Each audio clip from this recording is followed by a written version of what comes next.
The veil of congeniality grows thin during this period when my blood flows outside my veins and the burden of my second-class citizenship grows along with my task list and becomes too heavy for me to bear alone.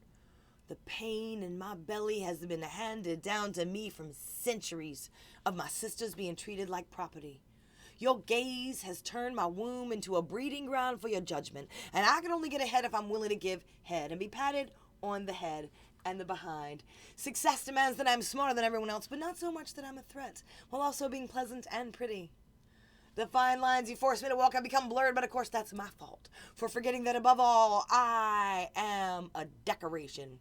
And everything I wear is an invitation for your criticism, and you're still trying to convince me that your misogyny is my privilege, and catcalls in the street are a compliment, and I should be flattered because some girls never get that. They're too old or too fat, and it beats invisibility, getting catcalled in the street, but ignored in the boardroom. Unless I'm pouring the coffee or taking the lunch orders, but not ignored in a deserted hallway when he forces his body against mine, pinning me against the wall, assuring me no one has ever made him feel this way before, but I don't want to feel you on my person. And what about my feelings? You see, my feelings about my mistreatment are blown off as female excitability, and frankly, having feelings at all damages my credibility. And while I have to massage the delicate male ego on the daily just to navigate life in the narrow lane in which I'm allowed to exist, and when I finally stand up for myself, the tiniest pushback is seen as an attack. The cause of my anger must be of my own doing. I must be bleeding. Because men can't accept that I might be upset about their treatment of half the population. And then I hear, why don't you smile, pretty lady? I'll tell you why. Because I'm hurrying to my second job, which I need because none of the things I can do are valued. You see, I'm trapped in society's glass menagerie where I'm the featured creature, a beautifully displayed workhorse.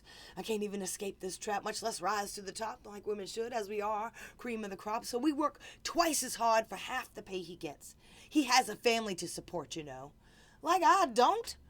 But I would like to know, how can I be tough enough to work full-time both inside and outside the home and too fragile to open a door? And while I work myself to death, I'll be sure to stay alluring and demure, proving that I'm pure and worthy of your respect. Demeaned and diminished in every aspect of society, I won't be judged on my piety. I'ma hold my head high and be mighty even when you call me flighty, because I have twice as much opportunity as my grandmother and I plan to use it wisely. So my granddaughter will have twice as much as me, but only if we continue to demand our equality with overwhelming solidarity. Maybe you heard no one ever stopped being oppressed easily. You see, the system is rigged to keep us down, so you gotta fight like you got a Uzi under your bulletproof gown for our equality. Because I don't know about you, but I am tired of being underestimated, undervalued, belittled, ignored, objectified, passed over, brushed against, mitigated, shamed, victim blamed, disbelieved, disenfranchised, denied health care, and told to just smile and be nice. Well, I'm sick of it. Even though in my lifetime, we come a long way, baby.